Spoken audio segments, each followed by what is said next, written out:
Bonjour tout le monde, j'espère que vous allez bien.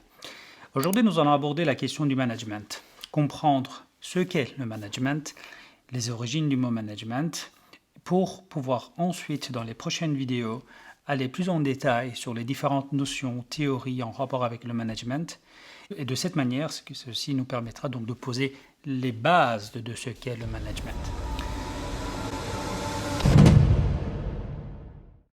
Mon objectif, c'est d'aborder le sujet du management vraiment comme des échanges entre vous et moi, comme sous forme d'interaction, de réflexion et d'analyse sur les différentes théories ou notions existantes, mais en y apportant bien évidemment un esprit critique, une analyse plus approfondie, plus détaillée, et aussi voire même des recommandations et des modifications. Commençons par la base des choses, c'est-à-dire comprendre l'origine du mot management.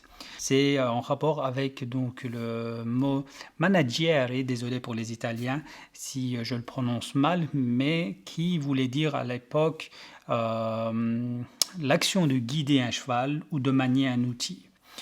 Donc l'action de guider un cheval ou de manier un outil comporte donc un terme qui est très fondamental dans le management, qui est le terme de guide. En effet, le management est le fait de guider un ensemble de personnes au sein d'une organisation pour pouvoir atteindre ses objectifs. Et donc là, il y a deux facteurs à prendre en considération, c'est-à-dire qu'il y a le guide, et puis il y a aussi l'organisation en question. Deuxièmement, on a aussi l'usage moderne en fait, du terme anglais qui est représenté en français par le mot ménage. Ménage, donc, c'est le fait donc, d'entretenir la maison et ou de tenir les comptes au sein de sa maison. Et là, on intègre quoi? On intègre une dimension économique. Effectivement, le management prend aussi en considération la dimension économique, rentabilité du projet. Donc, guider le projet par rapport aux hommes, par rapport à l'équipe, manager l'équipe, mais aussi guider le projet par rapport à la dimension rationnelle, voire même la dimension économique. Donc, en résumé, le management consiste à pouvoir amener un groupe de personnes au sein d'une même organisation, voire même de plusieurs organisations, à réaliser quoi? À réaliser une série d'objectifs pour pouvoir réaliser le projet. Pour aller plus en détail, il faut savoir que le management, c'est à la fois une science, parce qu'à ce jour, aujourd'hui, depuis les années 60-70, il y a énormément de recherches scientifiques sur la question du management. Donc le management est une science, voire même si on doit aller un peu plus loin, c'est-à-dire sur les psychologies comportementales, la neuroscience au sein du management, et aussi ce sont aussi des notions qui sont étudiées dans les sciences de gestion, dans le management, et c'est aussi un art, c'est-à-dire que à travers les expériences vécues au sein d'une entreprise, le manager acquiert du savoir-faire et aussi même du savoir-être. Étant donné qu'il n'y a pas une façon standard de manager, l'expérimentation donc du manager, des différentes façons, des différentes notions, des différentes méthodes qu'il applique dans son management, lui permet de développer un certain art.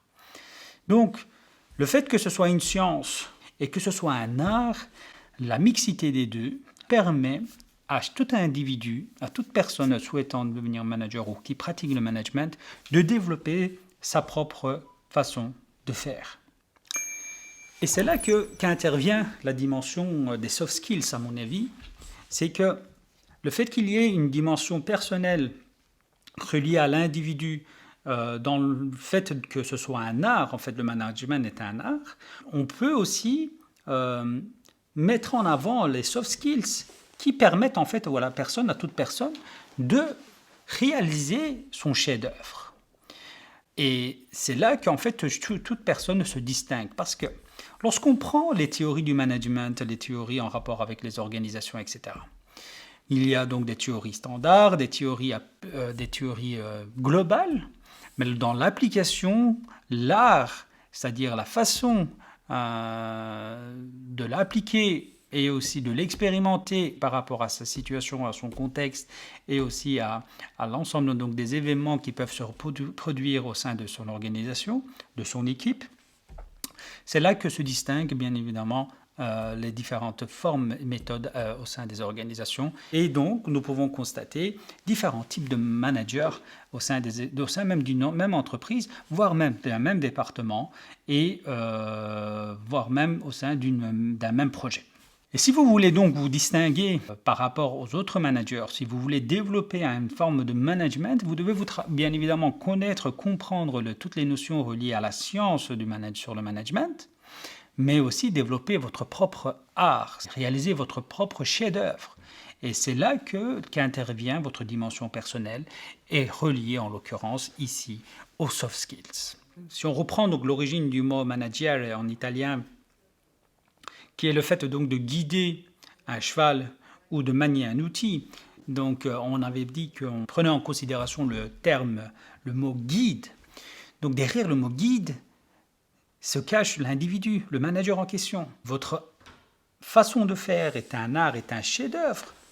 À ce moment-là, vous serez un guide qui pourrait être vraiment pris en considération, admiré, de vous développer une forme de leadership vous permettant de vous distinguer et de réussir différemment au sein de vos projets. Voilà pour aujourd'hui. J'espère avoir été assez concret, assez clair dans mes explications. C'était donc une petite explication par rapport au sujet du management. Si vous avez des questions et des commentaires en rapport avec ce sujet, n'hésitez pas à les ajouter en commentaire. Merci aussi de liker et de partager cette vidéo pour pouvoir favoriser sa diffusion. Ensuite, je vous donne rendez-vous dans les prochaines vidéos dans lesquelles nous allons rentrer dans le vif du sujet. C'est-à-dire que nous allons analyser les différentes théories, notions en rapport avec le management, les décortiquer et aussi comprendre comment nous pouvons les appliquer en tant qu'artistes pour pouvoir réaliser notre propre chef-d'œuvre en tant que manager au sein de nos projets. Merci et à bientôt dans de nouvelles vidéos.